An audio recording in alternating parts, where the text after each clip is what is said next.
বাবা জেনে রেখে দেন, হে মুসলমান একটু লক্ষ্য করুন বন্ধুরা আমার, তরুণ যুবকেরা, মুরব্বিয়ানেরা আমার, 1931 সালে প্রায় আমার পৃথিবী বিখ্যাত জ্যোতির্বিদ নাম হলো মিস্টার জর্জ লেমিন্ট্রে।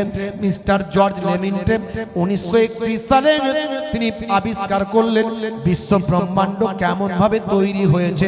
এর নাম দিলেন তিনি বিগ ব্যাং থিওরি। এই বিগ ব্যাং থিওরি যারা বিজ্ঞানের ছাত্র তারা বোঝে, বিজ্ঞানের মানুষ যারা তারা জানেন। হে তরুণ যুবকেরা, হে আমার মুরব্বিয়ানেরা, এই বিগ ব্যাং থিওরিতে বলা হয়েছে বিশ্ব ব্রহ্মাণ্ড কেমন ভাবে তৈরি হয়েছে। এই বিশ্ব ব্রহ্মাণ্ড তৈরির রহস্যের কথা পৃথিবীর মানুষ জানতে পেরেছেন 1931 সালে। পৃথিবী বিখ্যাত জ্যোতির্বিদ তার নাম হলো mister George Lemaitre. George Lemaitre big bang থিওরিতে বললেন বিশ্ব ব্রহ্মাণ্ড, এই জমিন আর আসমান সবকিছু মিলিত অবস্থায় ছিল, সবকিছু একত্রিত ছিল। আসমানে আছে কি? আসমানে আছে চাঁদ, সূর্য, গ্রহ, উপগ্রহ সব আছে আসমানে। আর জমিনে কি কি আছে? জমিনে আছে পাহাড়, পর্বত, নদ নদী, সমুদ্র সব জমিনে। তো এই জমিন আর আসমান সব একত্রিত ছিল। এটা হলো বিগ ব্যাং থিওরি, বিশ্ব ব্রহ্মাণ্ড তৈরির রহস্য। বিজ্ঞানের ছাত্ররা জানে, যারা বিজ্ঞান সায়েন্স নিয়ে পড়াশোনা করে তারা জানে এই একত্রিত অবস্থায় ছিল। এর ভিতরে এর উপরে একটা বিস্ফোরণ হলো। এই বিস্ফোরণের মাধ্যমে সায়েন্স বলছে, মিস্টার জর্জ লেমিন্ট্রে বলছেন যে এই বিস্ফোরণের কারণে জমিনটা জমিনে রয়ে গেল, আকাশটা আকাশে চলে গেল। এইভাবে বিশ্ব ব্রহ্মাণ্ড তৈরি হলো। জোরে বলুন সুবহানাল্লাহ। যখনই মিস্টার জর্জ লেমিন্ট্রে কথা বললেন, সালটা হলো 1931 সাল। আজ থেকে কিছু কম বেশি মোটামুটি ধরুন প্রায় 95 বছর, প্রায় 2025, প্রায় 95-94 বছর আগে, মাত্র 94 বছর আগে যখন এ কথা তিনি বললেন,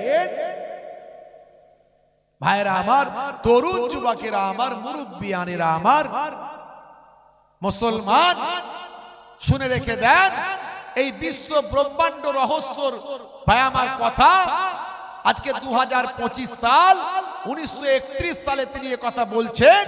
তার মানে 100 বছর এখনো হয়নি।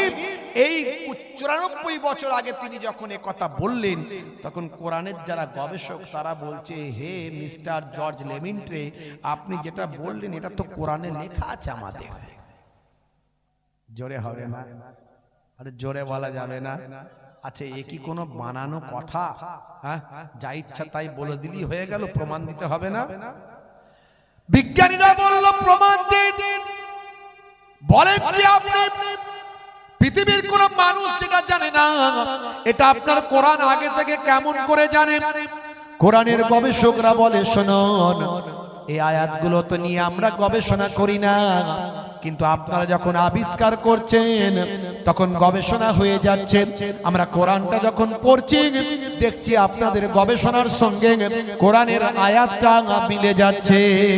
আপনি যেটা আজকে বলছেন সেটা 1450 বছর আগে মহান আল্লাহ কোরআনে লিপিবদ্ধ করে দিয়েছে। কারণ বিশ্ব ব্রহ্মাণ্ড তৈরি করেছে আল্লাহ। বিশ্ব ব্রহ্মাণ্ড কে তৈরি করেছে? আল্লাহ। পৃথিবীর মানুষ না জানলেও মহান আল্লাহ সবই জানেন। তাই আল্লাহ প্রদত্ত কিতাবে তিনি আগে সেগুলো লিখে দিয়েছেন। মানুষের জ্ঞানের বাইরে ছিল, মানুষ বুঝতে পারেনি, কিন্তু যখন জ্ঞান যখন বেড়ে গেল, মানুষ যখন আবিষ্কার করলো কোরআনের কথা, তখন মিলে গেল। হে তরুণ যুবকেরা, বিজ্ঞ পণ্ডিতেরা বলল, কোরআনে কোথায় লেখা আছে দেখাও তো দেখি। তখন কোরআনের গবেষকরা বলে, তবে শুনুন হে তরুণ যুবকেরা, আপনার কাছেও কোরআন মাজিদ আছে, মোবাইলে আছে না নাই? জোরে বলেন। প্লে স্টোরে যাবেন, যাদের অ্যান্ড্রয়েড মোবাইল আছে প্লে স্টোরে যাবেন, লিখবেন একটা অনুবাদ উচ্চারণ সহ বাংলা কোরআন মাজিদ, আপনি পেয়ে যাবেন। আপনি আরবি পড়তে পারেন না, উচ্চারণ করে করে পড়বেন। হ্যাঁ, পৃথিবীতে যত কিতাব আছে পড়লে জ্ঞান বাড়ে, আর কোরআন মাজিদ পড়লে জ্ঞানও বাড়বে। প্রত্যেকটা অক্ষর পড়লে 10টা করে নেকিও পাওয়া যাবে। জোরে হবে না? ভাইরা আমার, তরুণ যুবকেরা আমার, মুরব্বিয়ানেরা আমার, কোরআন মাজিদে 6666টা আয়াত আছে। 500টা আয়াত হলো আদেশ আর নিষেধের, বাকি 6166টা আয়াত হলো হিস্ট্রি অফ পাস্ট, অতীতের ইতিহাস। কিন্তু মহান আল্লাহর বাণী এত সুন্দর করে আল্লাহ সাজিয়েছেন, কোন কবি যদি পড়ে দেখবে এটা একটা কবিতার কিতাব। জোরে বলুন সুবহানাল্লাহ। কি সুন্দর ছন্দ দিয়ে দিয়ে লেখা, আপনি অবাক হবেন। ইন্না আতাইনাকাল কাউসার ফাসাল্লি লিরাব্বিকা ওয়ানহার ইন্না সানিয়াকা হুয়াল আবতার। ছোট্ট একটা কবিতা। এরকম আপনি কবিতা মাঝে মাঝে দেখবেন কি ভাষা, অলংকার, ছন্দ, তাল। সাহিত্যের কিতাব, যে সাহিত্যিক তার দৃষ্টি আকর্ষণ করবে, যে হিস্টোরিয়ান তার দৃষ্টি আকর্ষণ করবে ইতিহাসের বই, যে ফিলোসফার তার দৃষ্টি আকর্ষণ করবে এটা একটা ফিলোসফির বই, দর্শনের বই। যে সায়েন্টিস্ট তার দৃষ্টি আকর্ষণ করবে এটা একটা সায়েন্সের কিতাব। সে অবাক হয়ে যাবে। যে গণিতিক, ম্যাথমেটিশিয়ান, সে দেখবে কি সুন্দর একে গণিতের হিসাব এখানে আছে। এটা মহান আল্লাহর বাণী বলে সম্ভব, পৃথিবীর কোন মানুষের লেখা নয়। হে তরুণ যুবকেরা, হে আমার বন্ধুরা, হে আমার মুরব্বিয়ানেরা, শুনে রেখে দিন বাবা, জেনে রেখে দেন। বিশ্ব ব্রহ্মাণ্ড তৈরির রহস্য 1931 সালে আবিষ্কার হলো, অথচ 1450 বছর আগে কোনো নাসা ছিল না, কোনো ইসরো ছিল না, কোনো গবেষণা কেন্দ্র ছিল না, স্টেথিস্কোপ, ব্যারোমিটার, থার্মোমিটার, মাইক্রোস্কোপ ছিল না, দূরবীন যন্ত্র ছিল না। পৃথিবীর কোনো বিজ্ঞানের আবির্ভাব সে সময় হয়নি। হে তরুণ যুবকেরা, আরবের মানুষ পশুচারণ করত, আরবের মানুষ যাযাবর ছিল, আরবের মানুষ বেদুইন ছিল। তাদের এই সমস্ত কল্পনা করা বিসবাউ জলে যাওয়ার সমান। হে তরুণ যুবকেরা, হে আমার বন্ধুরা, অথচ সেই সময় মহান আল্লাহ কোরআন মাজিদের ভিতরে সব কিছু লিপিবদ্ধ করেছেন। হে তরুণ যুবকেরা, বড় বড় পণ্ডিতেরা বলল কোথায় লেখা আছে বিগ ব্যাং থিওরি, দেখাও তো দেখি কোরআনে কোথা আছে। হে তরুণ যুবকেরা, কোরআনের গবেষকরা বলে তবে শোনো, আমার আল্লাহ কোরআন মাজিদের ভিতরে কেমন করে বিগ ব্যাং থিওরির কথা উল্লেখ করেছেন। শোনো, আপনার কাছে কোরআন মাজিদ আছে, একবার কোরআনটা খোলো। মুসলমানের ছেলে কোরআন মাজিদ মোবাইলে লোড কজনের আছে? কিন্তু দেখুন ফ্রি ফায়ার লোড ঠিক আছে, পাবজি আছে, ক্যারাম আছে, তাস আছে, আছে না নাই? মুসলমানের ছেলে মোবাইল খুললি গান বাজনা, বিভিন্ন রকমের ভিডিও, হাই রে হাই। আজকে আমরা এমনি বিপদে পড়েছি, আল্লাহ ছেড়ে দিয়েছি, নবী ছেড়ে দিয়েছি, এই জন্য আমাদের উপর এত জুলুম অত্যাচার বেড়ে গেছে। আমরা সব জায়গায় মার খাচ্ছি, অপমানিত হচ্ছি, লাঞ্ছিত হচ্ছি। এটা একমাত্র কারণ। যদি আপনি আল্লাহ এবং রাসূলের পথে ঠিকমতো চলতেন, পৃথিবীর মানুষ আপনাকে স্যালুট করত। পাকাল মাছ দেখেছেন কাদায় থাকে, কিন্তু গায়ে কাদা লাগে না? লাগে না? যেটা বলে লাগে না।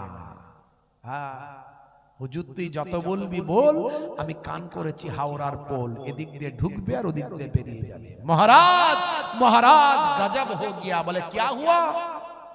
বলছে কুচ বিহার को बेल्लाल सिंह ने जबरदखल कर लिया। বলছে कुछ বাঁচা? বলছে হ্যাঁ लेजामुद्दीन सिंह ने बच गया। বলে যাও উসে বেগমপুর থানে में बंद कर दो। লোকে মনে করে একটা যুদ্ধের কথা মনে হয় বলল, আসলে কিন্তু তা নয়। যে বোঝার সে বুঝে নিল। পুরুলিয়ার দিকে তখনকার দিনে একজন রাজা থাকতো, সে কুচে খেতে ভালোবাসতো। কুচে, কুচে বোঝেন তো নাকি? এদিককার মানুষ কুচে বোঝে না? বোঝে সাপের মতো, হ্যাঁ তাই তো নাকি? তো সব কিছুতেই তার কুচে লাগবে। কুচের বিভিন্ন রেসিপি তৈরি করতে হবে, কুচে দিয়ে বিভিন্ন ভ্যারাইটিস তৈরি করতে হবে। বাবুর্চির উপরে সেরকমই অর্ডার। একদিন দুপুরবেলা একটা নিউ রেসিপি তৈরি করার জন্য কুচেটাকে ভেজে নিয়ে একটা কিছু করছিল বাবুর্চি, অন্য একটা রেসিপি তৈরি করবে। কোথায় ছিল হুড়ো বিড়াল, খাপ করে এসেছে, হাউ করে নিয়ে চার বেরিয়ে গেছে। এখন বাবুর্চির তো মাথা খারাপ, যদি খাবার সময় মহারাজ রাজামশাই যদি কুচের রেসিপি না পায় তাহলে আমার চাকরিও চলে যেতে পারে, তা আমাকে বাঁচাবে কে? বলে একমাত্র বুদ্ধিমান আছে মন্ত্রী। মহারাজের মন্ত্রী থাকে তখন, বলে মন্ত্রী একমাত্র বাঁচাতে পারে। মন্ত্রী মহারাজ, মন্ত্রী সাহেব বিপদ হয়ে গেছে। কি হয়েছে রে? বলে এই ব্যাপার। মন্ত্রী মাথা চুলকে বলছে খাবার সময় কুচে না পেলে বিপদ, যা বলার এখনই বলতে হবে। মহারাজ এমনি ভালো মানুষ, বুঝিয়ে দিলে বুঝে যায়, কিন্তু এত বিভিন্ন দেশ বিদেশের মানুষের সামনে মিটিং চলছে, এখন আমি কি করে বলবো যে মহারাজ তোমার কুচে বিড়ালে খেয়ে নিয়েছে? লোকে তো বুঝে যাবে যে মহারাজ কুচে খায়, মহারাজের সম্মান থাকবে। তো মাথা চুলকে ভাবছে যে এমন ভাবে বলতে হবে যাতে আমি বুঝবো আর মহারাজ বুঝবে, আর না কেউ বুঝতে পারে। তো মিটিং এর মাঝখানে মন্ত্রী চলে গেছে, মন্ত্রীর যাওয়ার পারমিশন আছে, গিয়ে সবকিছু আলোচনায় স্টপ করিয়ে মন্ত্রী বলছে মহারাজ গজব হো গিয়া। বলছে क्या हुआ? बोलते कुछ बिहार को बेल्लाल सिंह ने जबरदखल कर लिया। बोलते कुछ बचा? बोलते निजामुद्दीन सिंह ने बच गया। बोले जाओ उसे बेगमपुर थाने में बंद कर दो। সবাই মনে মনে করলে একটা যুদ্ধের কথা হলো, বুঝতে পারছো? কিন্তু মহারাজ যা বলেছে, এই মন্ত্রী যা বলেছে মহারাজ বুঝেছে। মন্ত্রী বলছে মহারাজ সর্বনাশ হয়ে গেছে, গজব হো গিয়া, সর্বনাশ হয়ে গেছে। बोले क्या हुआ? की হয়েছে? बोलते कुछ बिहार को बेल्लाल सिंह ने जबरदखल कर लिया। माने कुचे के बिराले जबरदखल করে নিচে খেয়ে নিয়েছে। बोलते कुछ बचा, কিছু বেঁচেছে?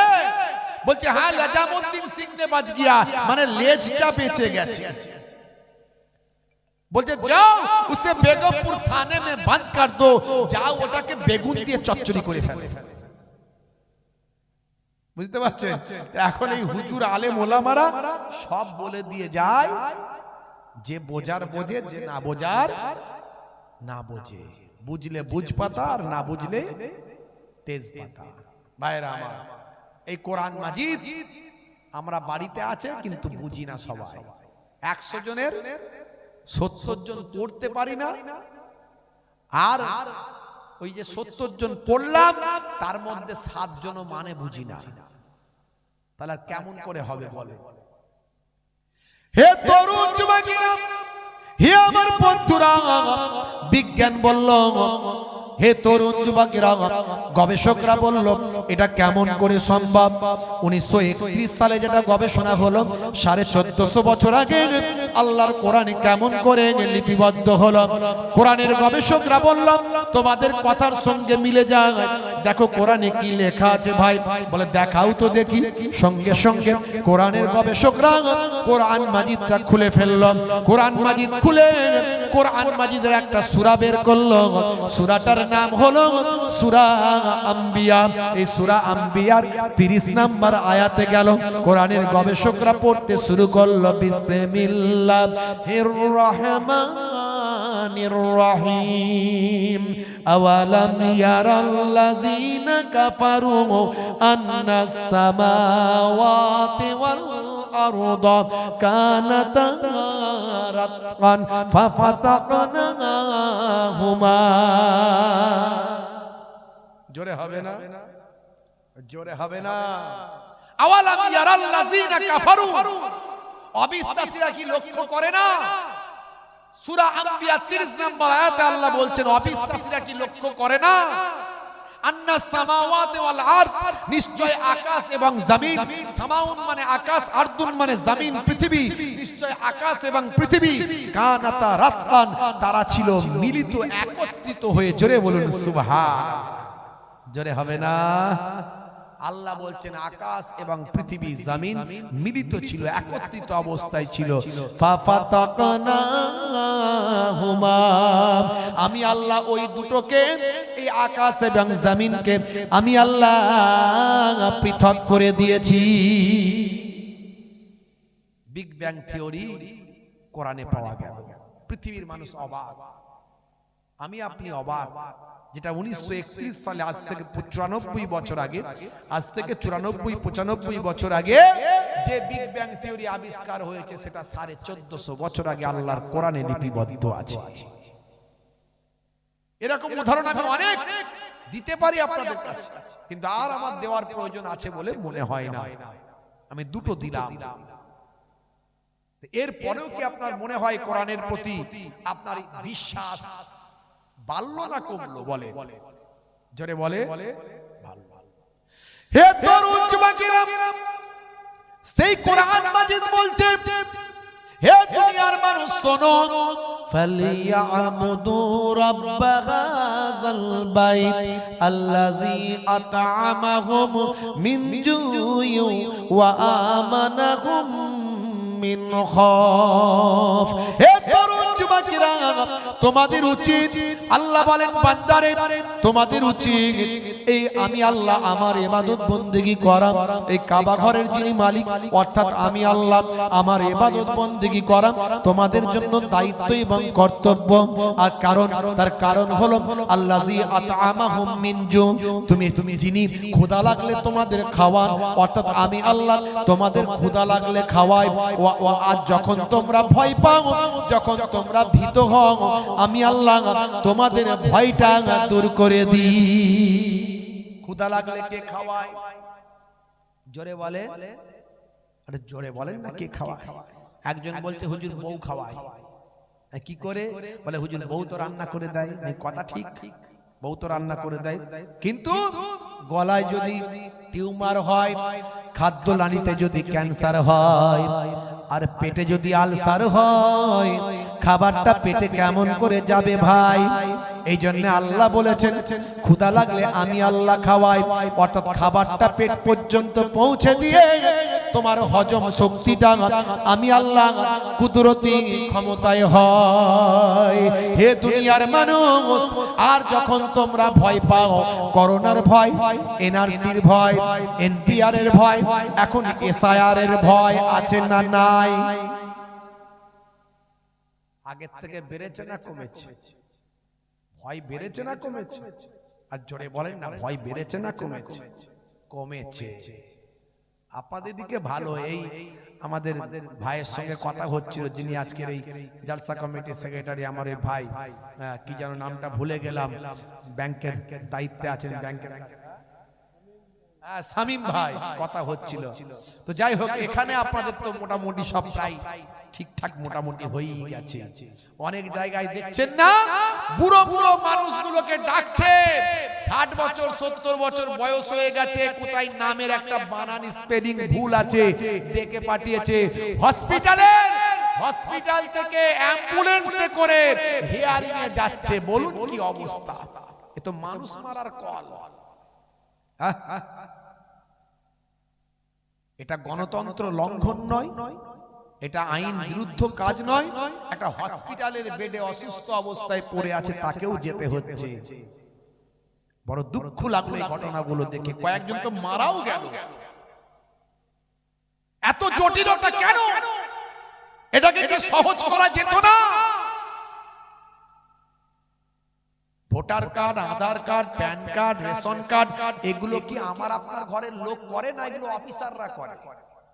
যারা করে তারাই তো ভুলটা করেছে, ঠিক করার দায়িত্ব তো তাদের। ভাইরা আমার, তরুণ যুবকেরা আমার, মুরব্বিয়ানেরা আমার, আল্লাহ তাআলা হেফাজত করেন আমাদের। ঐক্যবদ্ধ থাকতে হবে, একে অপরের পাশে থাকতে হবে, বিপদে সাহায্য করতে হবে। মাথায় রাখবেন, কাউকে একা ছেড়ে দেবেন না। কারো যদি কোনো সমস্যা আসে, দলবদ্ধভাবে তার পাশে থাকবেন, আইনের সহায়তা দেবেন, প্রয়োজন হলে আমাদের সঙ্গে যোগাযোগ করবেন। আমরা এর আগে বলেছি, লেকচারার্স অ্যাসোসিয়েশন অফ বেঙ্গল ওয়াকফ নিয়ে সুপ্রিম কোর্টে মামলা করেছে, আমি নিজেও মামলা করেছি। যদি আমরা সেই মামলাগুলো না করতাম, তাহলে উমিদ পোর্টালে তোলার সিস্টেম আর পাওয়া যেত না, সব সরকারি সম্পত্তি হয়ে যেত। আমাদের পূর্বপুরুষের দিয়ে যাওয়া, রেখে যাওয়া সম্পত্তি হলো ওয়াকফ সম্পত্তি। যেমন আমার অমুসলিম হিন্দু ভাইদের জন্য আছে দেবত্ব সম্পত্তি, আবার ভাই আমার ওই গির্জা যাদের আছে, এই খ্রিস্টান ভাইদের জন্য যেমন আছে ওই সম্পত্তি, এরকম গডের সম্পত্তি, সেরকম আমাদের সম্পত্তিগুলো সব বরবাদ হয়ে যেত। শুধু মুসলমানদের উপরই অ্যাটাকটা বারবার হচ্ছে। এত সবাই সম্পত্তি থাকতেছে, ওয়াকফ নিয়ে টানাটানি আমরা সুপ্রিম কোর্টে এর আগে মামলা করেছিলাম, তাই এখন উমিদ পোর্টাল এসেছে, তাই উমিদ পোর্টালে যে ওয়াকফের করা সম্পত্তিগুলো এখনো তোলা হয়নি, তাই আর কয়েক মাস এখনো বাকি আছে, আরো কয়েক মাস বাড়ানো হয়েছে। আপনারা বিডিও অফিসে যোগাযোগ করবেন, বারাসাতে আপনাদের ওই যে অফিস আছে সংখ্যালঘু অফিস, সেখানে যোগাযোগ করবেন, না হলে সোজা কলকাতায় গিয়ে ওয়াকফ বোর্ডের অফিসে যোগাযোগ করবেন। কি প্রসেসিং এ তুলতে হবে তুলে নেবেন, তাহলে আমাদের সঙ্গে কথা বলবেন, অ্যাডভোকেটের সঙ্গে পরিচয় করিয়ে দেব। আর যদি এসআইআর এ কারো নাম ইচ্ছাকৃত হবে, দেশের কোন নাগরিক, আমার দেশের নাগরিকের ইচ্ছাকৃত হবে নামকে বাদ দেওয়া হয়, এর আগে সুপ্রিম কোর্টে গিয়ে ওয়াকফ নিয়ে মামলা করেছি আমরা, আবার কথা দিয়ে যাচ্ছি ইনশাআল্লাহ, আবার প্রয়োজন হলে এসআইআর নিয়ে সুপ্রিম কোর্টে লেকচারার্স অ্যাসোসিয়েশন অফ বেঙ্গলের পক্ষ থেকে আমরা আবার যাব ইনশাআল্লাহ। ভাইরা আমার, চিন্তা করবেন না, ভেঙে পড়বেন না। কালকে দেখলাম একজন টেনশন করেছেন, নামের বানান ভুল হয়েছে, ডেকে ডেকে পাঠিয়েছিল, এই স্বরূপনগর এলাকায় কোথায় এদিকে হয়েছে, মিডিয়ায় দেখলাম। তিনি বাড়িতে এসে অসুস্থ হয়েছে, ইন্তেকাল করে গেছে। টেনশন করবেন না, আরে আপনি এদেশের নাগরিক, আপনাকে বিদেশি করবে কোন ক্ষমতায়? আপনি এদেশের নাগরিক প্রমাণ দেওয়ার জন্য অনেক ডকুমেন্ট আছে, কিন্তু আপনি বিদেশি তার প্রমাণ দেওয়ার জন্য নির্বাচন কমিশনের কাছে কটা ডকুমেন্ট আছে? অত সহজ নয়, কোর্টের কাছে তো প্রমাণ দিতে হবে। হতে পারে মেবি এমন অনেক মানুষ আছে যারা মাধ্যমিক পাস করে না, এমন অনেক মানুষ আছে যাদের পাসপোর্ট নাই, এমন অনেক মানুষ আছে যাদের বয়স অনেক বেশি হয়েছে, তখন বার্থ সার্টিফিকেট ছিল না, তারা কি প্রমাণ দেবে? তাদের কি ডকুমেন্টস আছে? তাহলে তারা বিদেশি হয়ে গেল? অত সহজ নয়। আইনের পথে চলবে, একটু হ্যারাসমেন্ট হতে হবে, সমস্যায় পড়তে হবে, তাই ভেঙে পড়বেন না। আমি মিডিয়ার মাধ্যমে সবার কাছে বলছি, হে তরুণ যুবকেরা, হে আমার বন্ধুরা, হে আমার মুরব্বিয়ানেরা, আল্লাহ বললেন বান্দারে তোমাদের আমি ক্ষুধা লাগলে খাওয়াই, ভয় পেলে রক্ষা করি, তোমাদের উচিত আমি আল্লাহ আমার ইবাদতটা করো। যদি আমার ইবাদতটা করো, আমি আল্লাহ তোমাদের কি দেব? হে তরুণ যুবকেরা, আমার আল্লাহ বলছেন ইন্নাল্লাযীনা আমানু ওয়া আমিলুস সালিহাত কানাত লাহুম জান্নাতুল ফিরদাউসে নুজুলা। যারা আমার ইবাদত বন্দেগীটা করেছে, যারা নেক আমলটা করেছে, ভালো ভালো কাজটা করেছে, যারা ঈমানওয়ালা হয়েছে, যারা ঈমানদার হয়েছে, ভালো ইবাদত বন্দেগীটা করেছে, তাদের জন্য আমি আল্লাহ আমার দয়ার জান্নাত জান্নাতুল ফিরদাউস দান করে দিলাম। আমরা পেতে চাই তো নাকি জান্নাত? কি জি পেতে চাই? কারা কারা কারা কারা জান্নাত পেতে চান না? হাত তুলে দেখান তো দেখি। আবার অনেকজন হাত তুলেছে জান্নাত চাই না বলছে। রাত বাড়ছে তো, তাই গন্ডগোল হচ্ছে নাকি? জান্নাত সবাই পেতে চায়, পেতে চায় না ভাই? জি, জান্নাতের অপোজিট তো জাহান্নাম। জান্নাত যে পাবে না সে জাহান্নাম পাবে নাকি? কি জি, জাহান্নাম কেউ পেতে চাইবে? হে তরুণ যুবকেরা, হে আমার বন্ধুরা, জাহান্নামের শাস্তি কত কঠিন। আম্মা জান খাদিজাতুল কুবরা রাদিয়াল্লাহু তাআলা আনহা, আম্মা জান খাদিজাতুল কুবরা রাদিয়াল্লাহু তাআলা আনহা বাড়িতে বসে বসে ঝরঝর ঝরঝর ঝরঝর করে কাঁদছেন। ছোট্ট ফাতেমা, 6 বছর বয়স, ছোট্ট ফাতেমাতুজ জোহরা রাদিয়াল্লাহু তাআলা আনহা, বাচ্চা বয়স। আল্লাহর নবী বাইরে বসে বসে সাহাবায়ে কেরামদের মাঝখানে ওয়াজ করছেন। হে তরুণ যুবকেরা, বেটি ফাতেমা, দয়ার নবীর কলিজার টুকরা কন্যা আম্মা জান ফাতেমাতুজ জোহরা রাদিয়াল্লাহু তাআলা আনহা ছোট্ট বয়স আব্বা জানের কাছে গিয়ে বলেন, আব্বা জান, আব্বা জান, আপনি ওয়াজ করছেন আর আম্মা জান বাড়িতে বসে বসে কেঁদে যারে যা। কি প্রেম, কি মোহাব্বত নবী কি শিখিয়েছেন! সবের মধ্যে বিজ্ঞান, বাস্তবতা। মাঝে মাঝে স্ত্রীর সঙ্গে একটু রান্নায় সহযোগিতা করবেন, ছোট ছোট কাজগুলো করবেন, স্ত্রীর সঙ্গে একটু ঘরটা ঝাড়ু দেবেন। আমার নবী দিয়েছেন ইয়াকুনু ফি মাহনাতে আহলিহি ওয়া ইয়াকুমুল বাইতা। নবী আমার মাঝে মাঝে ঘরটা ঝাড়ু দিতেন। হ্যাঁ, আরো অনেক কাজ করতেন। আচ্ছা বলুন তো, আপনি যদি মাঝে মাঝে একটু ঘরটা ঝাড়ু দেন, স্ত্রীর সঙ্গে রান্নায় একটু সহযোগিতা করেন, কই গো ফুলটুসির মা তোমার শরীরটা খারাপ, তুমি একটু রেস্ট নাও, আমি একটু আলুটা কেটে দিচ্ছি, যখন কাটাকুটি হয়ে যাবে তোমাকে ডাকবো, একটু তুমি মশলাটা দিয়ে কষে দেবে। আচ্ছা যদি এটা করেন মাঝে মাঝে, কেমন খারাপ হবে নাকি? কি যে বলেন হুজুর, এই মেয়ে ছেলেদের কাজ আপনি আমাদেরকে বলছেন?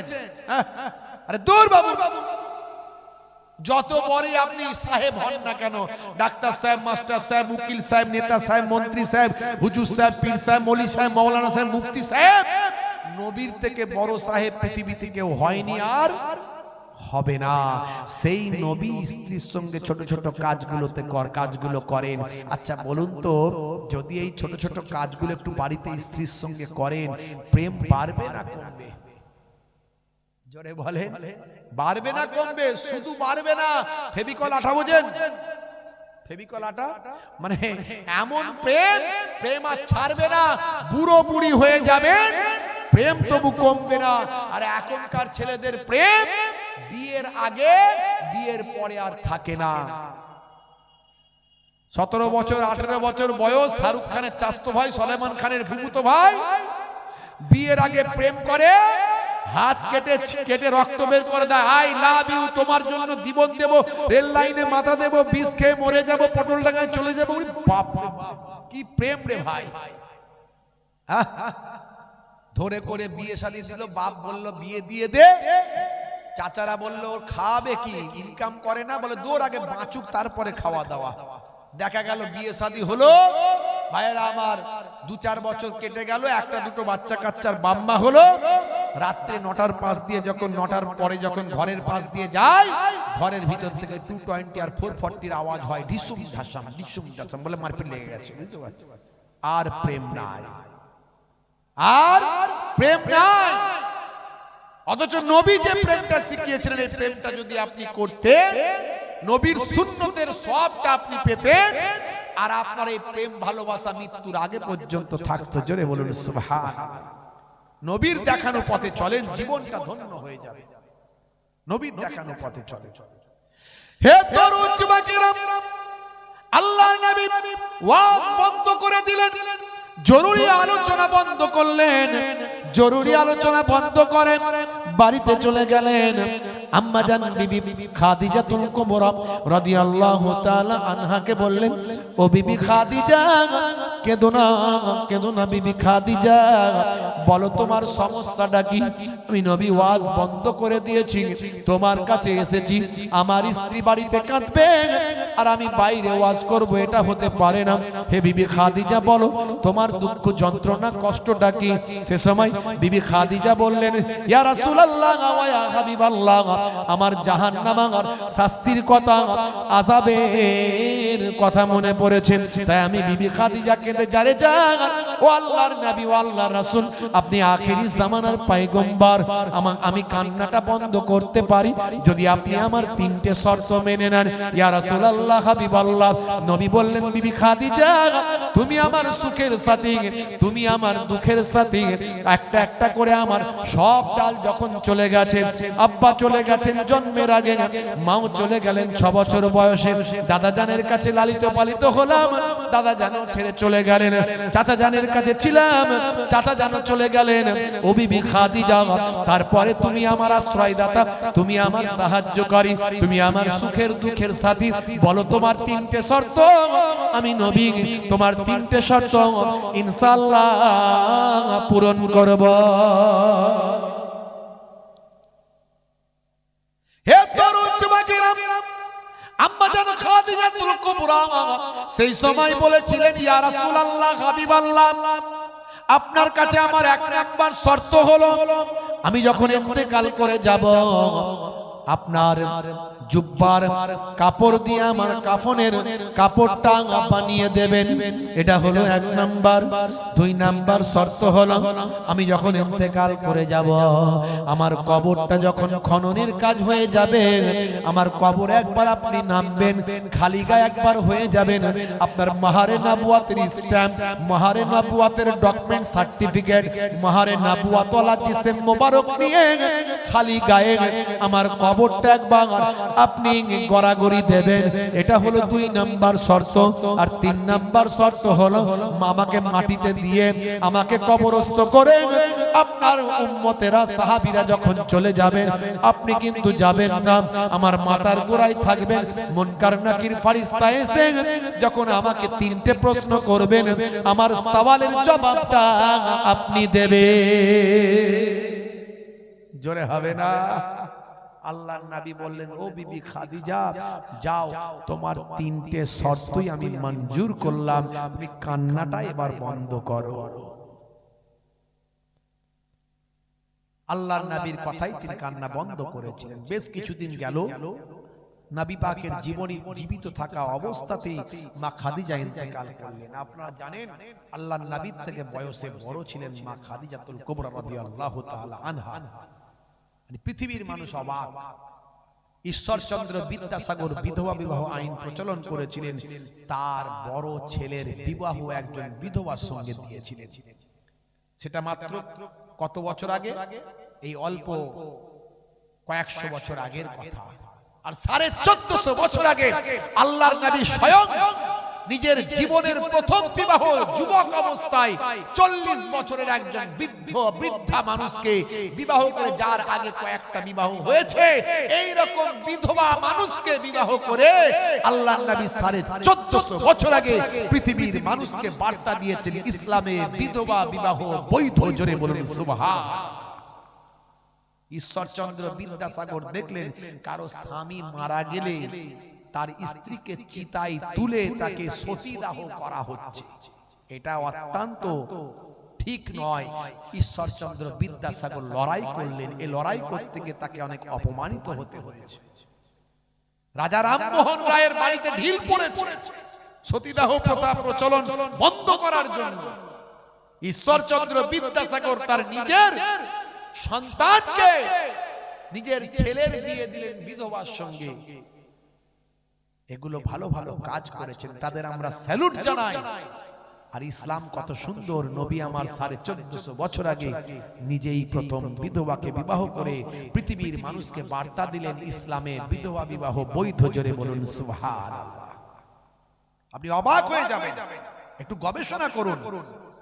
মাইকেল জ্যাকসনের মতো মানুষ, মাইকেল হার্টের মতো মানুষ, জেনিফারের মতো মানুষ, তারা আমার আপনার নামাজ রোজা দেখে ইসলামে আসেনি। তারা এসেছিলেন নবীর আদর্শ আর কোরআন পড়ে। জোরে বলুন সুবহানাল্লাহ। হে তরুণ যুবকেরা, হে আমার বন্ধুরা, অল্প কিছুদিন পরে আম্মা জান খাদিজাতুল কুবরা রাদিয়াল্লাহু তাআলা আনহা তিনি ইন্তেকাল করলেন। ইন্তেকালের পরে আল্লাহর নবী চোখ ভরা পানি, বুক ভরা বেদনা নিয়ে ঝরঝর করে কেঁদেছিলেন আর বলেছিলেন, আহারে আমার সুখের সাথী দুঃখের সাথী আমার স্ত্রী আমার বিবি খাদিজা দুনিয়া ছেড়ে বিদায় নিল। আহারে নবী আমার বড় কষ্ট পেয়েছিলেন, নবী আমার বড় দুঃখ পেয়েছিলেন। হে তরুণ যুবকেরা, আল্লাহর নবী বিবি খাদিজা 3টে শর্ত পালন করার জন্য নিজের জুব্বা দিয়ে বিবি খাদিজার কাফনের কাপড়টা বানিয়েছিলেন। কবরটা খনন করার পরে নবী আমার কবরের মাটিতে নেমে গেলেন। খালি গায়ে কবরের মাটিতে চোখ ভরা পানি নিয়ে কয়েকবার গড়াগড়ি দিলেন। কবরস্থ করার পরে সবাই চলে গেল। নবী আমার মাথার গোড়ায় বসে আছেন। নিজের চক্ষুটা, নিজের কলবের চক্ষুটা, অন্তরের চক্ষুটা বিবি খাদিজা কবরের ভিতর পৌঁছে দিয়েছে। ইন্নী আরা মা লা তারাউনা ওয়া আসমাউ মা লা তাসমাউন। নবী বলেছেন, আমি যা দেখি তোমরা তা দেখো না, আর আমি যা শুনি তোমরা তা শোনো না। জোরে বলুন সুবহানাল্লাহ। আল্লাহ নবীকে আল্লাহ নবী বানিয়েছেন। নবী নিজের কলবের চোখ সঙ্গে সঙ্গে বিবি খাদিজার কবরের ভিতর পৌঁছে দিয়েছেন। দেখছেন ফারিস্তা মুনকার নাকির, মুনকার আর নাকির, এই দুজন প্রশ্ন করার জন্য দুই ফারিস্তা যে আসে তারা আর আসেন। অনেক সময় চলে যাচ্ছে, ফারিস্তা আর আসছে না। নবী কিন্তু বসে আছে। আল্লাহ বলছেন জিবরাইল ফারিস্তাকে, ও জিবরাইল ফারিস্তা যাও আর আমার নবীকে কষ্ট দিও না। আর আমার নবীকে অপেক্ষায় রেখো না, তাড়াতাড়ি সংবাদ দাও যে নবীকে আর বসে থাকার দরকার নাই, বিবি খাদিজার কবরে ফারিস্তা ঢুকবে না। জোরে বলুন সুবহানাল্লাহ, জোরে হবে না? এ তরুণ যুবকেরা, জিবরাইল ফেরেশতা এসে আল্লাহর নবীকে বলেন, ইয়া রাসূলুল্লাহ, হাবিবাল্লাহ, আমার আল্লাহ আপনাকে সালাম দিয়েছেন। বিবি খাদিজার সওয়ালের আর জবাবের দরকার নাই, আপনাকে আর বসার কোনো প্রয়োজন নাই। যেদিন আপনি শর্তটা গ্রহণ করেছিলেন আমার আল্লাহ সবই দেখেছেন। সেদিন বিবি খাদিজার পক্ষ থেকে আপনি যে শর্তটা গ্রহণ করেছিলেন, সেদিনে আল্লাহর দরবারে বিবি খাদিজার সওয়াল আর জবাবের অ্যানসারটা হয়ে গিয়েছে। জোরে হবে না? নারী দেখবে ভাইরা আমার, তরুণ যুবকেরা আমার, দেখেছেন বিবি খাদিজার মতো মানুষ তিনিও কিন্তু জাহান্নামের ভয়ে কাঁদছেন। যুবকেরা, মুরব্বিয়ানেরা, মায়েরা, নামাজ ছেড়ে দেবেন না। সবচেয়ে বড় ইবাদত হলো নামাজ। এই নামাজ আপনি ছেড়ে দেবেন না। বান্দা নামাজ পড়ো, আকির ধরো,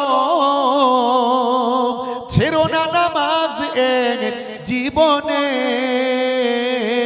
করো না কাজা, হবে যে সাজা, দোজখ ঠিকানা আখিরাতে, দোজখ ঠিকানা আখিরাতে। ফজর গেল ঘুমে ঘুমে, জোহর বেলাতে কাজ, আসর গেল তাসার আড্ডায়, মাগরিব হেলা ফেলায়। নামাজ তোমার সঙ্গের সাথী, নামাজ হলো ঘরের বাতি। নামাজ বিনা এই দুনিয়ায় সবই যে বৃথা। বান্দা নামাজ পড়ো, আকির ধরো, ছেড়ো না নামাজ এক জীবনে। করো না কাজা, হবে যে সাজা, দোজখ ঠিকানা আখিরাতে, দোজখ ঠিকানা আখিরাতে। আল্লাহ রাব্বুল আলামিন আমাদের জাহান্নামা দোজখের ঠিকানা থেকে হেফাজত করেন। বলুন আল্লাহুম্মা আমিন, বলুন আল্লাহুম্মা আমিন। আমরা নামাজ পড়বো, কারা কারা নামাজ পড়বেন হাত তুলে দেখান তো দেখি। মাশাআল্লাহ। ক্যান্সার হতে পারে, টিউমার হতে পারে, প্যারালাইসিস হতে পারে, হার্ট অ্যাটাক করতে পারে, দেখবেন সাবধান। অনেকে তুলছেন না, তুলবো না, তুলবো না, বাবা নামাজ তো পড়বো না। তুল হাত তুল। নারে তাকবীর। সিলসিলা হক মুজাদ্দিদুজ জামান, মাসলাকে মুজাদ্দিদুজ জামান। নারে তাকবীর, নারে তাকবীর। ঠাকুরানী আবাদ গ্রামের ইসালে সব কর্মী বৃন্দ, কমিটি সাহেবান, গ্রামবাসী বৃন্দ, নারে তাকবীর। গোলাম করে রেখো আমারে, করোনা কভু ভিখারি আমায়, দুনিয়ার মানুষের দুয়ারে, দুনিয়ার মানুষের দুয়ারে। আল্লাহুম্মা সাল্লি আলা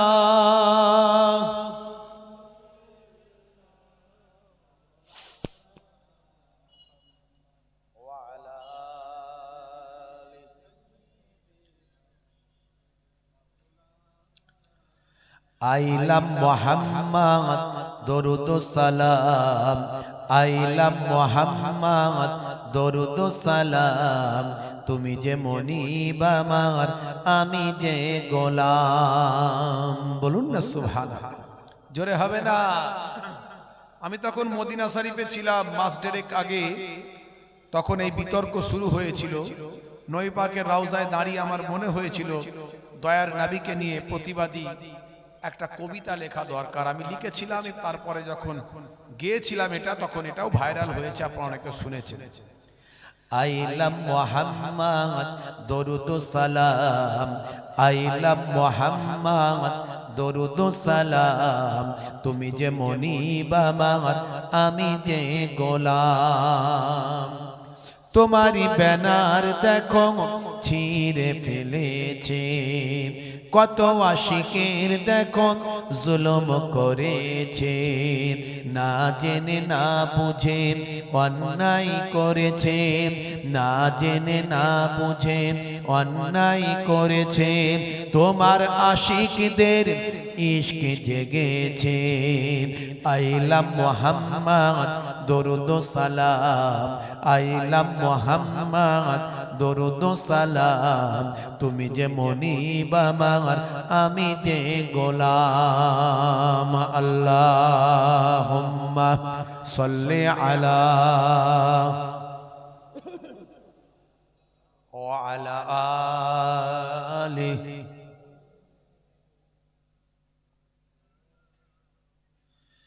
ও গো নবী দয়াময় ক্ষমা করো, ওরা তোমায় চেনে না রহম করো।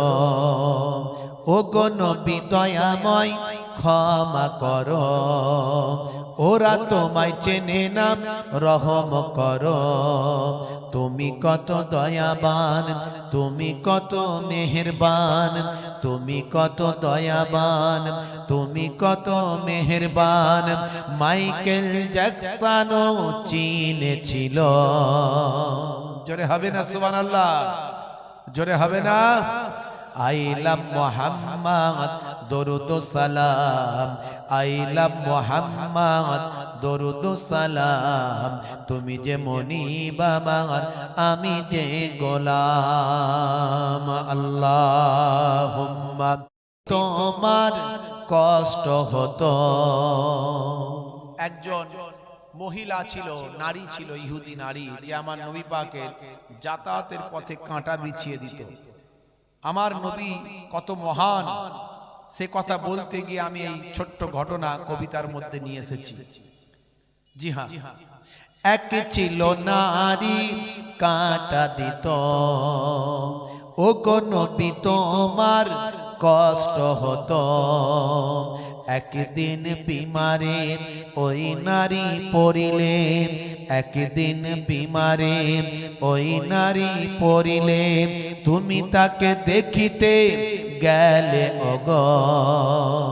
হাই হাই নবী মুগ্ধ সবাই, হাই হাই নবী মুগ্ধ সবাই, ওই নারী ইমানের সাদটা জেনে পায়।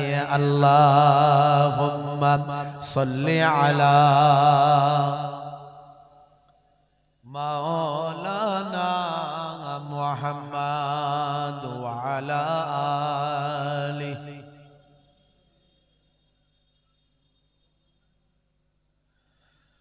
ও গো নবী আমারে কবুল করো, স্বপ্নেতে কখনো দেখা দিও। জোরে হবে না সুবহানাল্লাহ? আচ্ছা, এই দোয়া কি শুধু মুহিবুল্লাহ হুসাইনের একার না আমাদের সবাই? জোরে বলেন, কারা কারা নবী পাককে দেখতে চান না? হাত তুলে দেখান তো দেখি। সবাই দেখতে চান? তাহলে হাত তুলে ফেলতেন কেন? দেখতে চাই না তো? ঝোঁকে ঝোঁকে উঠে যাচ্ছে নাকি? রাত তো এখন বেশি হয়নি জি, খুব একটা কি ঠান্ডা লাগছে তো কষ্ট হচ্ছে, বুঝতে পারছি। তা আমরা সবাই দেখতে চাই, তাই তো? মাশাআল্লাহ, আল্লাহ কবুল করেন, বলুন আল্লাহুম্মা আমিন। তো নবী পাককে দেখতে গেলে তো দেখার মতো কিছু কাজ করতে হবে, তাই না? নাহলে তো দেখতে পাবো না। আর যদি আমরা দেখতে পাই স্বপ্নের মধ্যে, মনে রাখবেন নবী পাকের চেহারা শয়তান ধারণ করতে পারে না। আর যে নবী পাককে দেখলো তার জন্য দুনিয়া আখেরাত কামিয়াবি হয়ে গেল। জোরে হবে না? তাই আমি আমার কলমে এখানে লিখেছি, ও গো নবী আমারে কবুল করো, স্বপ্নেতে কখনো দেখা দিও। কবরের ঘরে একবারে সো, কবরের ঘরে একবারে সো, কায়ামতে হুসাইনের চিনে নিও। আই লাভ মুহাম্মদ দরুদ ও সালাম, আই লাভ মুহাম্মদ দরুদ ও সালাম, তুমি যে মনিব আমার আমি যে গোলাম। আল্লাহুম্মা সাল্লি আলা মাওলানা মুহাম্মদ ওয়া আলা আলি।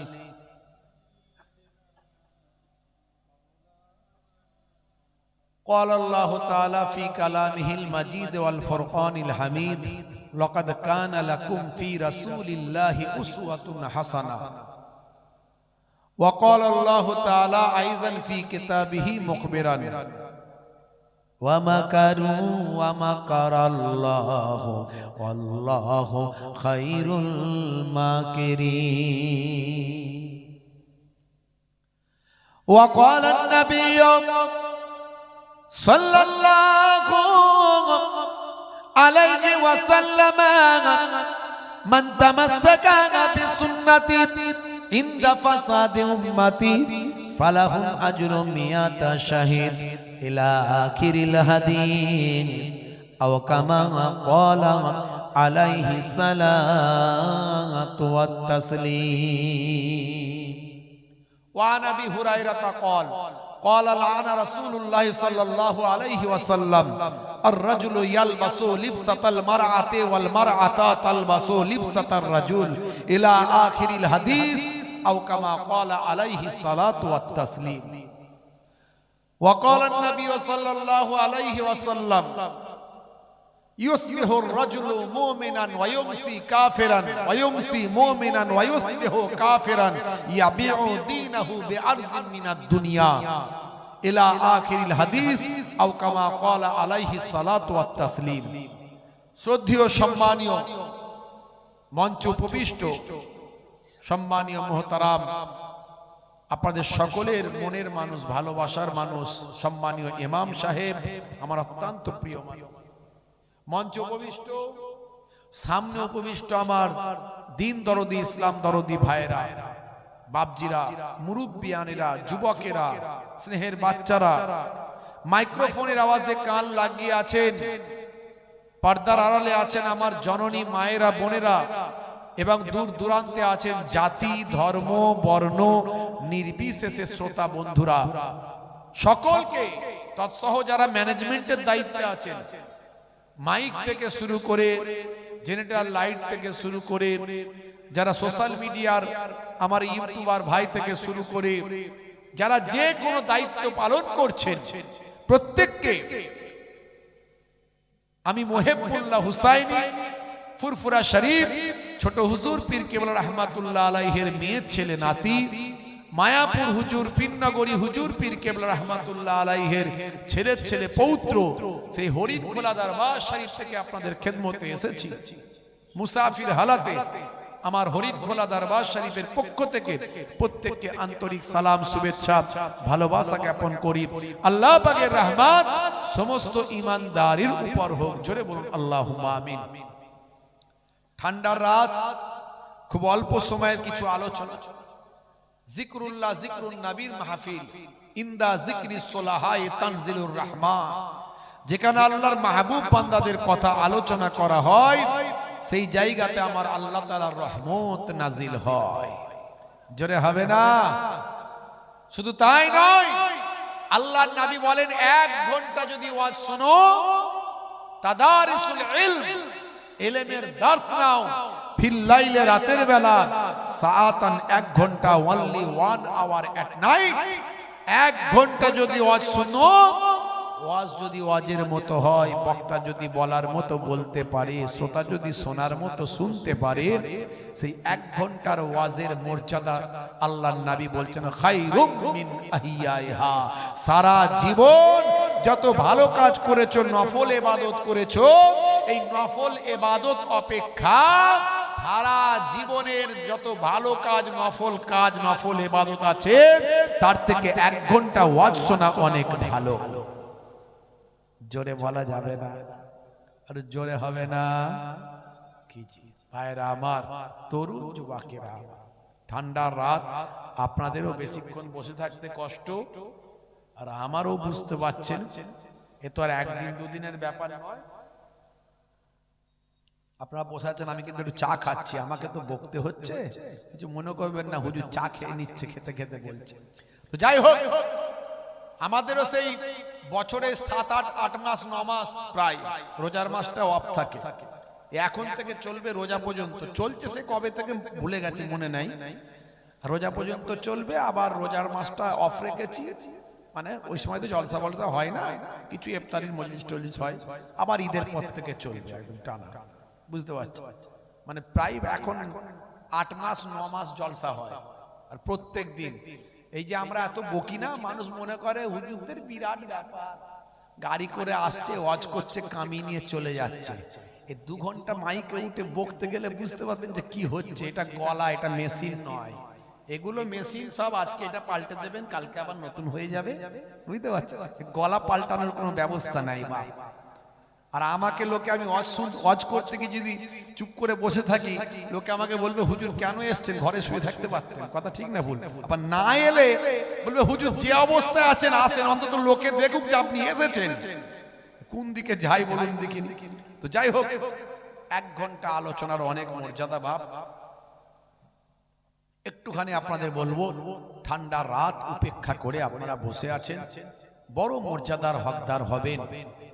আমি আপনাদের মাঝখানে আজকে কঠিন পরিস্থিতির মধ্যে দিয়ে আমরা যাচ্ছি, আমাদের ঈমান বাঁচানো বড় কষ্টকর হয়ে গেছে। আখেরি জামানা, ঈমান বাঁচানো বড্ড দুষ্কর হয়ে গেছে। আমাদের কাছে বিভিন্ন ভাবে চক্রান্ত করা হচ্ছে কিভাবে আমাদের ঈমানকে নষ্ট করে দেওয়া যায়। ভাইরা আমার, সেই ঈমানকে রক্ষা করতে গেলে আপনি কি করবেন, কিভাবে আপনার ঈমান মজবুত হবে, আমি আপনাদের কাছে তার নমুনা দিয়ে যাব, একটু নমুনা দিয়ে যাব। মাশাআল্লাহ ভাইরা আমার, তরুণ যুবকেরা আমার, আখেরি জামানায় কিতাবের মধ্যে এসেছে হাতে আগুনের কুণ্ডু হাতে রাখা সহজ হবে, আমার উম্মতের মধ্যে ঈমান রাখা কঠিন হয়ে যাবে। আর এখন সেই সময় আপনারা আমার মধ্যে চলে এসেছে। একটু চোখ কান খুলে তাকিয়ে দেখুন যে ঈমান বাঁচানো কত দুষ্কর হয়ে গেছে। মুসলমান, এই কঠিন পরিস্থিতিতে আপনার আমার ঈমানকে মজবুত করতে হবে। আপনি অবাক হয়ে যাবেন, আমি এই মাত্র 1.5 মাস আগে উমরা হজ করে এসেছি। প্লেনে আছি, প্লেনে একটা হলো ভেজ রাইস আর একটা হলো নন ভেজ রাইস। প্লেনের খাবার দিচ্ছে, হাজী সাহেবদের দিচ্ছে খাবার। জিজ্ঞাসা করছে কোনটা খাবেন, ভেজ রাইস খাবেন না নন ভেজ রাইস? আমি বললাম ভেজ রাইস, আমি নন ভেজ খাই না। বুঝতে পারছেন, নন ভেজ মানে আমি খাই না প্লেনে। তার কারণ হচ্ছে ওরা বলবে চিকেন হালাল, কিন্তু হালাল কেমন হচ্ছে সেটা আপনি বুঝতেই পারছেন। হালাল সার্টিফিকেট দিয়ে দেয়, কিন্তু কিভাবে জবাই করছে আপনি তো জানেন না যে ও ঠিকঠাক হুলকুম, মারি, সাহারক যেগুলো আছে ঠিকঠাক কাটা হচ্ছে কিনা। বা কাটতে গিয়ে ওরা তো একসঙ্গে 200-500 মুরগি জবাই করে, 1000 মুরগি জবাই করে। ওরা তো জবাই করে না, কাঁচা কাঁচ কেটে দেয়। বুঝতে পারছেন, পানিও খাওয়ায় না আর বিসমিল্লাহ আল্লাহু আকবার বলে না। যেটা আল্লাহর নাম ব্যতীত গায়রুল্লাহ, আল্লাহর নাম ব্যতীত জবাই করা হবে, সেটা হালাল হবে না। তা ওরা বলে দিচ্ছে হালাল, কেউ হয়তো সার্টিফিকেট দিয়েছে। এখন দেখবেন এই মিয়ামর, মনজানিস ছোট ছোট দোকানগুলো হয়েছে, দেখবেন সুন্দর সুন্দর চকচকে ঝকঝকে দোকান। ওখানে দেখবেন চিকেন প্যাটিস, চিকেনের অমুক, চিকেনের তমুক সব বিক্রি হয়। আর দোকানদারকে আপনি জিজ্ঞাসা করবেন ভাই হালাল তো? বলেন বাপ রে বাপ, দেখো না সার্টিফিকেট টাঙানো আছে। ওরা সার্টিফিকেট দেখিয়ে দেয়, তলায় দেখবেন মুফতি সাহেব সই করেছে। কোন মুফতি, কোথাকার মুফতি, সে কি দেখে সই করছে আল্লাহ জানে। এই বিশ্বাসে আপনি যদি খেয়ে নেন, আপনি হয়তো হালাল খাবার খাচ্ছেন না, হারামি খাচ্ছেন। আপনার নামাজ, আপনার ইবাদত, আমাদেরকে জিজ্ঞাসা করছে কি নেবেন, ভেজ রাইস না নন ভেজ? আমি বললাম ভেজ। পাশের হাজি সাহেব বলছে নন ভেজ, চিকেন দাও চিকেন। হাজি সাহেব চিকেন খাবেন, চিকেনটা হালাল কিনা আপনি কি করে জানবেন? বলছে হুজুর প্লেনে সব হালাল। আপনি দেখে এসেছিলেন হালাল? হাজার হাজার পিস চিকেন জবাই হয়, কাটে ওরা, ও পায়ে করে ধরে খাঁচ করে কেটে দেয়, আপনি সব হালাল বলে চালিয়ে দেয়, আপনি হালাল খেয়ে নিচ্ছেন, আপনার ঈমান আমলের ভয় নাই? ভাববেন কি করে? যত চিকেনের দোকান আপনি দেখবেন, আপনার মোর মাথায় আশেপাশে রাস্তায় চিকেনের দোকান দেখবেন, মাথায় টুপিটা দিয়ে রেখেছে, মুখে একটু দাড়ি ঠিক আছে, কিন্তু ভালো করে খবর নিন ওই টুপিটা দাড়িটা শুধু ব্যবসা করার জন্য। সবাইয়ের জন্য বলছি না, ম্যাক্সিমাম একটা বড় অংশের চিকেনের দোকানদারদের দেখবেন ওই টুপিটা দাড়িটা ব্যবসার জন্য, ওটা স্যাম্পল। ও চাচা তোমার লোক আসছে বলে ওইদিকে তাকিয়ে দে, চাচা ওইদিকে তাকালো, ও পায়ে করে ধরলো, খ্যাচ করে একাই মেরে দিল, বিসমিল্লাহ পড়লো কিনা ঠিক নাই, ও হালাল হলো কিনা ঠিক নাই। দেখা গেল ওই লোকটা নামাজই পড়ে না, পেচ্ছাপ করে পানিও নেয় না। এই জন্য চিকেন যখন আপনি খাবেন অবশ্যই কোন একজন ব্যক্তিকে দিয়ে হালাল করাবেন, যাতে করে হালাল হয়। আরে হালাল করা স্বাস্থ্যের জন্য উপকার। আপনি জানেন না, যদি ওই চিকেনটা ওই মুরগিটা যদি পুরোটাই কেটে যায়, এই যে আমাদের স্পাইনাল কর্ড আছে, স্পাইনাল কর্ড এই যে আমাদেরও আছে, এটা প্রত্যেকটা প্রাণীর আছে, প্রত্যেকটা প্রাণীর স্পাইনাল কর্ড আছে, ঘাড় থেকে শুরু করে পিঠ পর্যন্ত, কোমর পর্যন্ত। এই নালি কাটতে গিয়ে যদি স্পাইনাল কর্ডটা কেটে যায়, সঙ্গে সঙ্গে ওই প্রাণীটা হার্ট অ্যাটাক করে, ওরা রক্তটা বের হয় না, ওর রক্তটা বের হয় না। এই যে নেতারা মাঝে মাঝে ভাষণ দিচ্ছে দেখছেন না, মুসলমানরা হালাল খাই বলে ওরা বলছে আমরা হালাল খাবো না। হালাল খাবো না, হালালের অপোজিট তো হারাম। হারাম আমরা কোনটাকে বলি? হ্যাঁ, যেটা ঠিকভাবে জবাই হয়নি, অর্থাৎ জবাই না হলে রক্তটা ক্লিয়ার বের হয়নি, এক প্যাচে কেটে দিলে স্পাইনাল কর্ডটা কেটে গেল। আমি বলছি না, বিজ্ঞান বলছে, এটা সায়েন্স বলছে।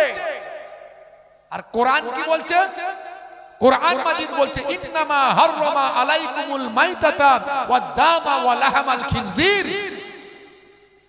নিশ্চয় আল্লাহ তাআলা হারাম করেছেন মৃত প্রাণী খাওয়া। মৃত, এই যে যখন আপনি স্পাইনাল কর্ডটাকে কেটে ফেললেন, সঙ্গে সঙ্গে ওই প্রাণীটা মারা যাবে, হার্ট অ্যাটাক করবে, তখন তার আর রক্তটা বের হবে না, ঠিকঠাক প্রসেসিং এ মারা যাবে না, সঙ্গে সঙ্গে হার্ট অ্যাটাক করবে। হার্ট অ্যাটাক করলে ব্লাডটা না বের হয়ে তার গোস্তের সঙ্গে ব্লাডটা বসে যাবে, জমা হয়ে যাবে।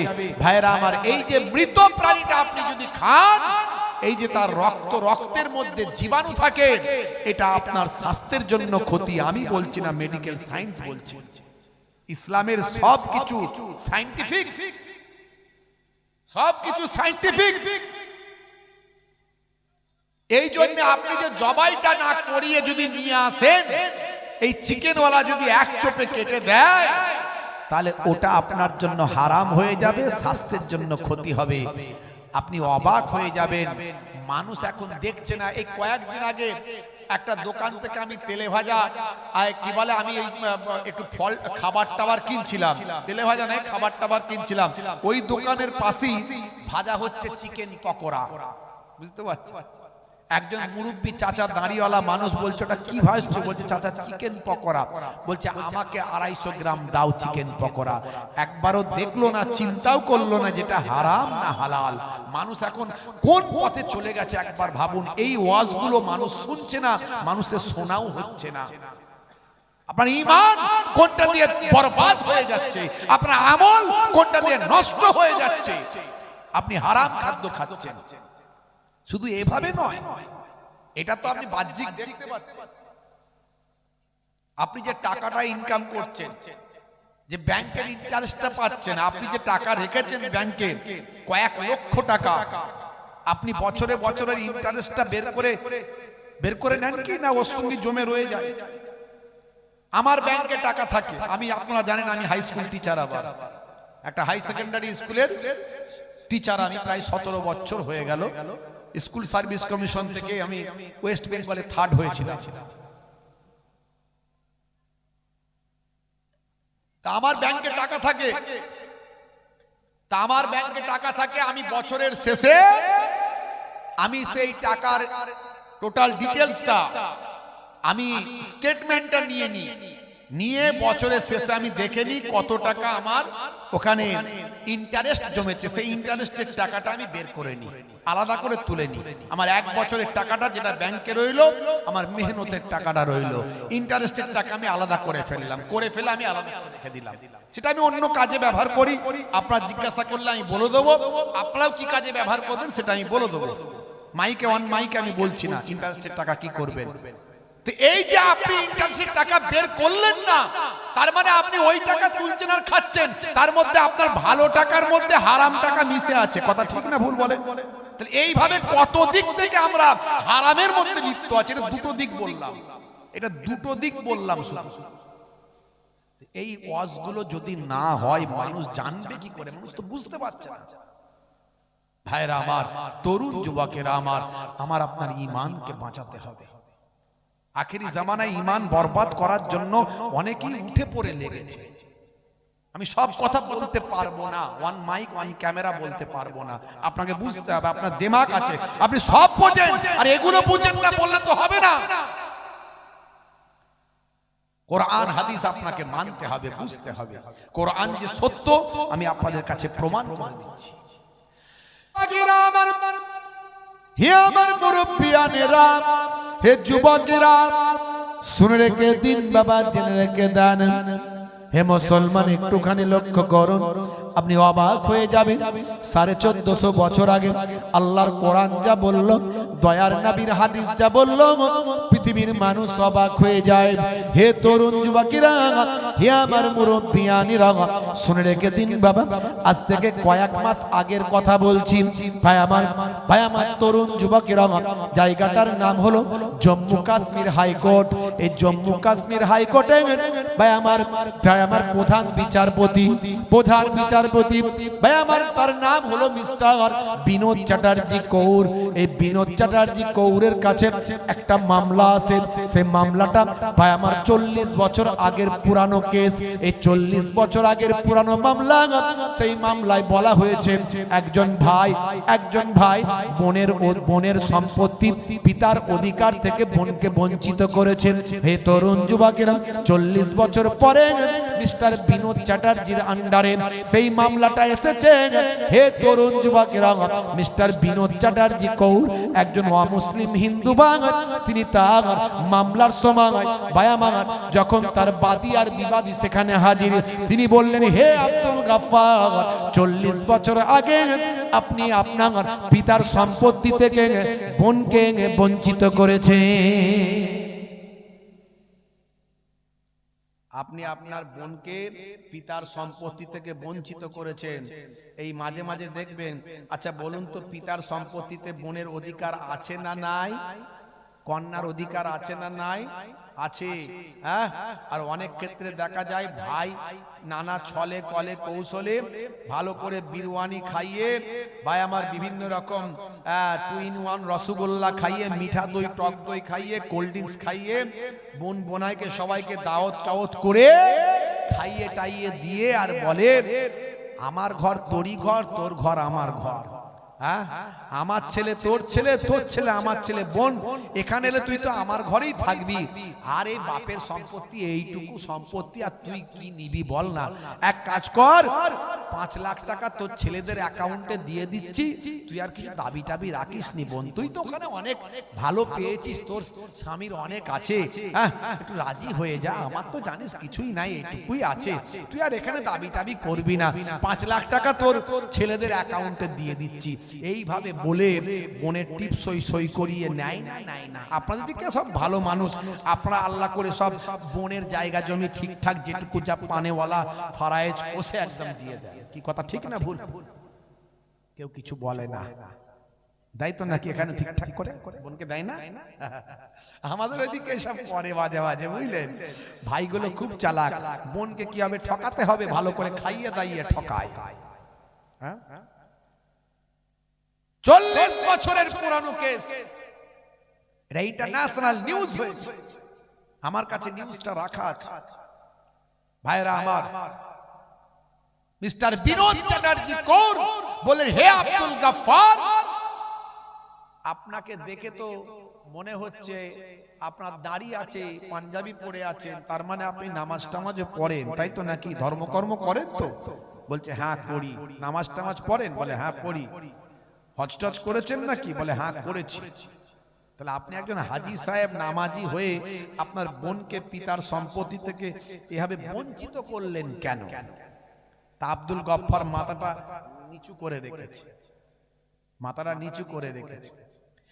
হে তরুণ যুবকেরা, হে আমার বন্ধুরা, হে আমার মুরব্বিয়ানেরা, শুনে রেখে দিন বাবা, জেনে রেখে দেন, এমন সময় জম্মু কাশ্মীর হাইকোর্টের প্রধান বিচারপতি ভাই আমার মিস্টার বিনোদ চ্যাটার্জি কৌর সেই সময় বলেছিলেন, হে আব্দুল গাফফার, আজ থেকে 40 বছর আগে আপনি হয়তো অতটা ধার্মিক ছিলেন না, তাই হয়তো আপনার বোনকে বঞ্চিত করেছেন।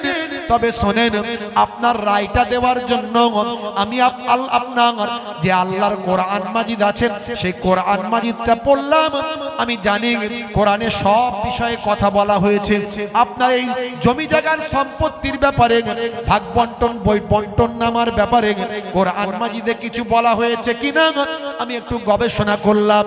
আমি গবেষণা করতে করতে হে আব্দুল গাফফার শুনুন, আপনার এই ফায়সালার রায়টা আল্লাহর কোরআন মাজিদে পেলাম। আল্লাহর কোরআন মাজিদে আপনার এই রায়ের ফায়সালা দেওয়া আছে। ভালো করে ভাবুন, 2025 সালে জম্মু কাশ্মীর হাইকোর্টের বিচার হচ্ছে আল্লাহর কোরআনের 1450 বছর আগের আয়াতের রায় দিয়ে বিচার হচ্ছে। জোরে বলা যাবে না? হে তরুণ যুবকেরা, মিস্টার বিচারপতি কৌর সেই সময় তিনি বললেন, শুনুন, 1450 বছর আগে, হে তরুণ যুবকেরা, হে আমার মুরব্বিয়ানেরা, আল্লাহর কোরআন মাজিদের একটা সূরা পড়লেন। সূরাটার নাম হলো সূরা নিসা, আয়াত নাম্বার হলো 11। এই 11 নাম্বার আয়াতে গিয়ে বিচারপতি কৌর পড়তে শুরু করলেন, বিসমিল্লাহির রাহমানির রহিম, ইউসিকুমুল্লাহু ফি আওলাদিকুম লিযযাকারি মিসলু হাযিল উনসাইন। হে তরুণ যুবকেরা, আমার আল্লাহ এই আয়াতে বলছেন, সূরা নিসার 11 নম্বর আয়াতে বলছেন, ইউসিকুমুল্লাহু, আল্লাহ তাআলা নির্দেশ দিয়েছেন, ফি আওলাদিকুম, তোমাদের সন্তানদের জন্য, লিযযাকারি, একজন পুত্রের জন্য, মিসলু হাযিল উনসাইন, 2 কন্যার সমান। আল্লাহ বলছেন তোমাদের পুত্ররা পাবে 2 কন্যার সমান। হে দুনিয়ার মানুষ শোনো, আমার আল্লাহ, আমি আল্লাহ তাআলা তোমাদের সন্তানদের জন্য নির্দেশ দিচ্ছি, একজন পুত্র যে সম্পত্তিটা পাবে সেটা হলো 2 কন্যার সমান। অর্থাৎ পিতার সম্পত্তি থেকে পুত্র পাবে যেটা 2জন কন্যার সমান পাবে, অর্থাৎ একজন কন্যা পাবে তার ভাইয়ের অর্ধেক। হে আব্দুল গাফফার, আল্লাহর কোরআন বলছে আপনি যেটা আপনার পিতার সম্পত্তি থেকে পাবেন তার অর্ধেক পাবেন আপনার বোন। আজকে জম্মু কাশ্মীর হাইকোর্টে আমি বিচারপতি কৌর আল্লাহর কোরআনের ফায়সালা শুনিয়ে দিলাম। দেখেছেন কোরআন মাজিদ আজও কতটা প্রাসঙ্গিক। এরকম উদাহরণ একটা দুটো নয়, গোটা 50টা আমার হৃদয়ে রাখা আছে, যার দ্বারা আপনার কোরআনের প্রতি ঈমান বাড়বে, কোরআনের প্রতি বিশ্বাস বাড়বে। আমরা আল্লাহ দেখিনি, নবী দেখিনি, কিন্তু কোরআন দেখতে পাচ্ছি। সে কোরআন আজও সত্য, মহাসত্য, ধ্রুব সত্য। 1450 বছর ধরে আজও কোরআনের একটা অক্ষর, একটা লাইনকে কেউ পাল্টাতে পারেনি। পৃথিবীর বুকে যত কিতাব আছে তার রাইটারের নাম লেখা আছে, except only one book in the world, একটা কোরআন মাজিদ আপনি খুলুন দেখবেন তার রাইটারের নাম কিছু লেখা নাই। তার কারণ সেটা মানুষকৃত রচনা নয়, সেটা মহান আল্লাহ কর্তৃক লেখা। জোরে বলুন সুবহান। জোরে হবে না? পৃথিবীর বুকে এমন কোন গ্রন্থ আমাকে দেখান যে গ্রন্থটা লক্ষ লক্ষ মানুষ মুখস্থ করে, কোটি কোটি মানুষ মুখস্থ করে। যদি আপনাদের জানা থাকে আমাকে বলুন, আমি সেটা পরের দিন থেকে প্রচার করব। আমার জানা নাই যে পৃথিবীতে কোটি কোটি মানুষ একটা গ্রন্থ মুখস্থ করে। Only one book in the world, একটাই কিতাব পৃথিবীর বুকে কোটি কোটি মানুষ মুখস্থ করছে 24 ঘন্টা, তার নাম হলো আল কোরআন। জোরে হবে না? আপনি অবাক হয়ে যাবেন, 1450 বছর আগের কথাগুলো আজকের যুগে কেমন মিলে যাচ্ছে, আপনি অবাক হয়ে যাবেন। ভাইরা আমার, তরুণ যুবকেরা আমার, মুরব্বিয়ানেরা আমার,